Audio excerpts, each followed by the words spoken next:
Are spider mites ruining your hydrangeas? Today, I'm showing you a few ways you can help your hydrangeas fast. Welcome to Garden Sanity. I'm Laura, and I garden in Zone 7, Southern New Jersey. Today, I'm tackling a tiny but mighty pest that can wreak havoc on your hydrangeas, the dreaded spider mite. And while I'm showing you spider mite damage on my own panicle hydrangeas, this information and the solutions I'm going to share will be the same for all types of hydrangeas, whether you have big leaf, mop heads, oak leaf, smooth hydrangeas, and so on. Spider mites are technically arachnids, like other spiders, not insects, which is why some insect-specific pesticides will not work on spider mites, and I'll cover how to fight them off in just a bit. Spider mites love when weather conditions are hot, dry, and almost dusty. Though they are more common in areas with low humidity, my own gardens are proof that higher humidity has not prevented them from showing up and moving in. Now this is kind of the gross part, but what do spider mites do? Well, what they do is they suck the juices out of your hydrangea leaves. I know, it's gross, leading to discoloration, sometimes a bronzing look to the leaves, and if you look on the underside of an infected leaf, you might see some tiny dots, and those could be spider mites, though most are almost impossible to see without the aid of a magnifying glass. Now, telltale signs of spider mites might also include seeing some fine webbing on the hydrangea leaves, but that isn't always visible. And this webbing most often appears in more severe infestations. So early on, you might not see any webbing at all.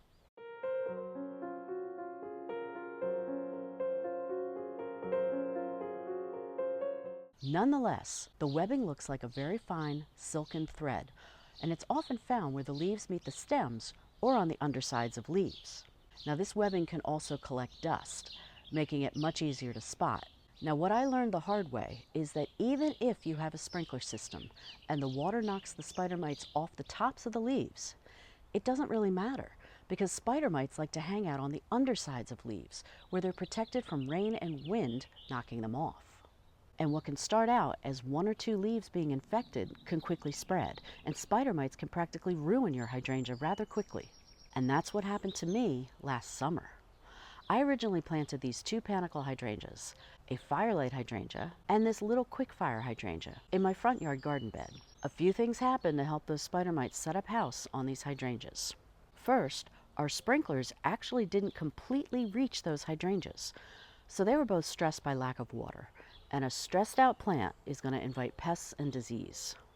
Second, we had a drought, so no rain and very dry conditions made those spider mites move in quickly, despite the humidity. By the time I realized what had happened, it was almost too late. And I say almost because I saved them by transplanting them here in the backyard, where they get some afternoon shade and the sprinklers water them well. You can see at first glance that they look much healthier this year versus last year. Except, we just went through a week of extreme heat, and upon closer inspection last week, I did see some signs of spider mites, especially on the firelight hydrangea. Now here are leaves looking nice and green on this hydrangea, and then when I look super close, you see the infected leaves. Now there's just a few of them, but you see some bronzing, some tiny dots, just overall not looking so great, although nothing nearly as horrible as last summer. Now I have a few videos about what happened last summer, and I'll link to those at the end of this video so you can kind of see the complete cycle of what happened and how they're doing so much better this year. So there's three ways you can get rid of spider mites, and I'm going to call them the first line of defense, the second line, and the third line of defense. And these methods will coincide with how minimal or how horrible your spider mite situation is. The first line of defense is to remove infected leaves. Now this advice is perfect if you have small contained infestations, if you see the damage on just a few leaves. Take your snips and remove those leaves. Do not put the leaves in your compost pile. Instead, throw them away in the trash. If you choose this method, make sure you inspect your hydrangea leaves for the next week or so very closely, because if you see this in more leaves, you probably want to move on to the next two lines of defense. The second line of defense is to spray the infected leaves with water. This is a great non-chemical approach to battling the spider mites. Use a stream of water from your garden hose to rinse the leaves on both sides, especially the undersides of the leaves. Now this can be tricky to get the hose stream just right so that it's gentle enough to not knock any leaves or flowers off the shrub, but it's strong enough to knock those darn spider mites off. And remember, it's most important to hit the undersides of the leaves with the water. It's a common mistake for gardeners to just hit the leaves from above. You'll want to repeat this every few days while also making sure you aren't oversaturating the soil. Like I said, it can be a bit tricky, but once you get the hang of it, it's easy. The third line of defense is to use neem oil or insecticidal soap on the infected leaves. Now this is the option to use if your hydrangeas have a horrible infestation like mine did last year. There are important considerations you need to be aware of when using these sprays, which I'll describe in a minute. But first, here are the 2 sprays I recommend that have worked for me, and I'll include info on these products in the description box below this video. The first is Captain Jack's Neem Oil, which is from Bonide. And I love this one because it contains a fungicide, a miticide, and an insecticide. Plus, it kills spider mites. What's great is that it'll kill spider mite eggs all the way up to the adult spider mites, so all stages of the spider mite life. Now this is more of an organic product. Its primary ingredient is neem oil, although there are purists out there that will remind us that we're still applying something to a plant that wouldn't normally, in nature, end up on a plant. But if my hydrangeas or anything else is suffering badly and I've invested my hard-earned money in these plants, I'm not going to lose sleep over using this spray if I want to save this plant. And again, I'll discuss when and how to apply it in a second. The second product is Captain Jack's Insecticidal Super Soap, which is also from Bonide. This product also kills spider mites from the eggs up to the adults. The main ingredients are potassium salts and spinosad, and again, the company says this can be used for organic gardening. But again, please do your own homework and read the labels to decide if you want to use these products. The labels include a lot of helpful information. Now, if you're going to use either of these sprays, or a similar one you prefer, it's important to remember when to spray and how to spray. First, when to spray. These sprays can harm beneficial insects, especially bees. So spray either very early in the morning or early in the evening, whenever bee activity in your garden appears to be finished for the day. Another reason not to spray in the middle of the day is that these products could cause your leaves to burn in the hot sun. It's called leaf scorch, and you obviously don't want that to happen. Now, I spray early in the morning, and I always inspect the plant first to make sure I don't see any sleeping bees in any of the flowers, which sometimes does happen. Again, pay attention to the bee activity in your own garden to help you choose the best time to spray, either early morning or early evening. For me, what I've noticed is in my own garden, bees are active well until it starts to get dark. So the best time for me, early in the morning. Now, how to spray. First and most importantly, do not spray the flowers if there are any on your hydrangeas. Only the leaves. Spider mites do their damage to the leaves, not the flowers. And you also want to keep the flowers free of any of this spray, again, so that you're not harming any beneficial pollinators if they show up shortly after you spray.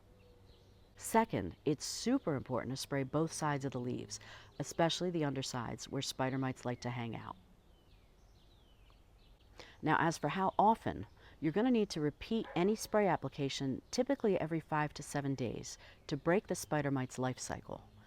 This is super important to be consistent with repeating the application because spider mites have a super fast life cycle, going from egg to adult in as little as a week. So even if you spray today, new mites can hatch a few days later. So that's why you need to repeat your treatment to break that cycle.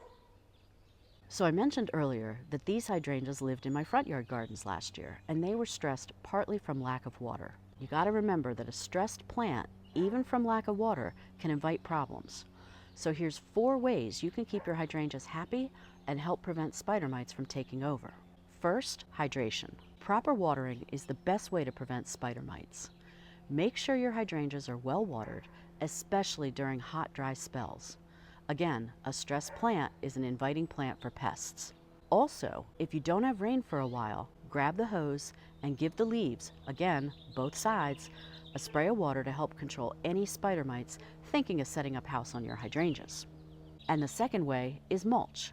A good layer of mulch around the base of your hydrangea will keep the soil moist. And the third way is to invite beneficial insects into your garden.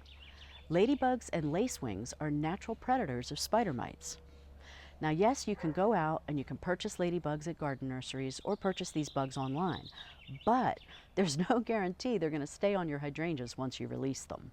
A better way is to plant some annuals and perennials that ladybugs and lacewings like. And this is something I'm looking into doing. Some examples that ladybugs and lacewings enjoy are dill, fennel, sweet alyssum, yarrow or achillea, cosmos, and calendula, which is also called pot marigold. You can add plants that repel spider mites, such as marigolds and lavender as well. But make sure the plants that you're adding to an existing garden can handle the same conditions. Some of the plants I just listed, like lavender for example, wouldn't work in this area because there's not as much sun as they prefer. Lavender likes a very dry garden. So it does take some research and time to figure out which plants will work for you and your garden. And the fourth way is regular inspection. We need to get in the habit, and I'm talking to myself too, of regularly inspecting the undersides of your hydrangea leaves. Catching these pests early is the best way to save your plant. And that's exactly how I saw this damage pop up just last week, because after I went through what I did last year, I am not going through that again this year. Remember, prevention is the best medicine for spider mites. So I hope you found this video helpful, and if you did, please hit the like button, as that tells YouTube to share this video with more gardening viewers like yourself. And be sure to subscribe for more tips to maintain your garden sanity. And here's these videos so you can see what happened with these hydrangeas and how they look so much better this year. Until next time, happy gardening.